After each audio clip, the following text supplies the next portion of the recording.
So we've just finished up patch, and now what we want to do is get some lights on.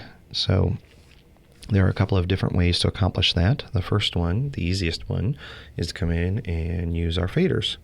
So pushing up fader 1 or fader 2 or so on down the line, you'll notice, again, using the mouse as a pointing device, that channels 1 through 4 have some levels associated with them. And even though 3 and 4 don't have any information patched to them, they'll still set a level. The level is in red because we have it set in a manual way. We'll talk a little more about manual in a little more detail later. So we can set a variety of levels. You can pull these back down or up, either way.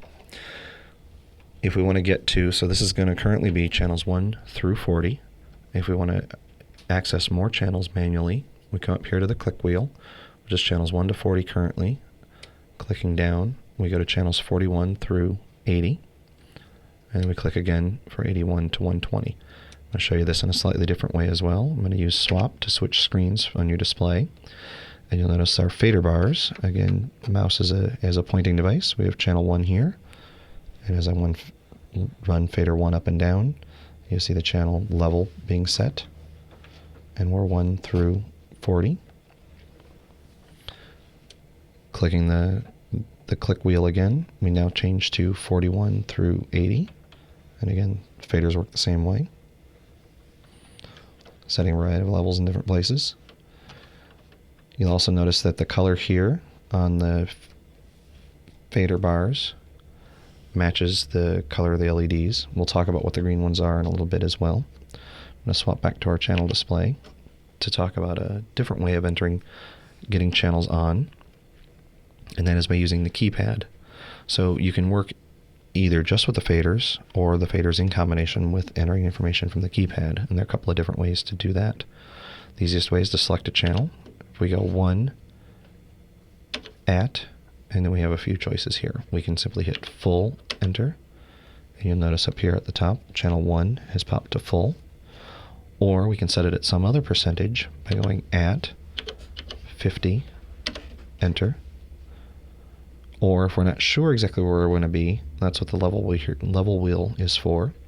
And we simply use the level wheel by running it up and down. And you can see that the level information for number 1 moves up and down. It is rate sensitive, so the faster we move, the wider a range we cover. If we go slowly, we have very fine control and can cover a smaller area. So if I'm not sure what level I want, maybe I'm going to dial it up until someone's looking out at the stage and says, oh, stop there. So maybe 40% was it.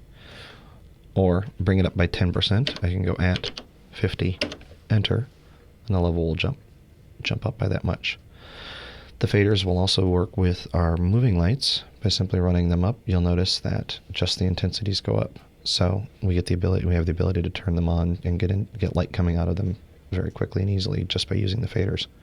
Or again, 12 through 15 at 50, enter, and they go on to 50%, or run the wheel up. So all three of those techniques are perfectly acceptable for setting levels. In order to get rid of the levels, we clear, and now we have some red zeros and some information up here. If you're used to our older consoles, to the Express or Expression console line, you're used to hitting release at this point. Very similar function on the Element is to use the sneak button and enter. So sneak enter is the same as hitting release, and you'll notice now that our levels are fading down and then out. So sneak enter is the equivalent of release.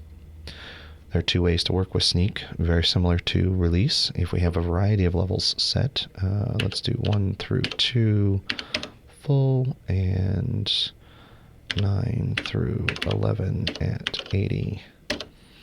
So with them still selected, so I have levels set manually here, and with them still selected, if I hit sneak enter, that's the equivalent of hitting release once, and only those that are selected fade out. With no selection, sneak enter will clear all of the channels, which is the equivalent of hitting release.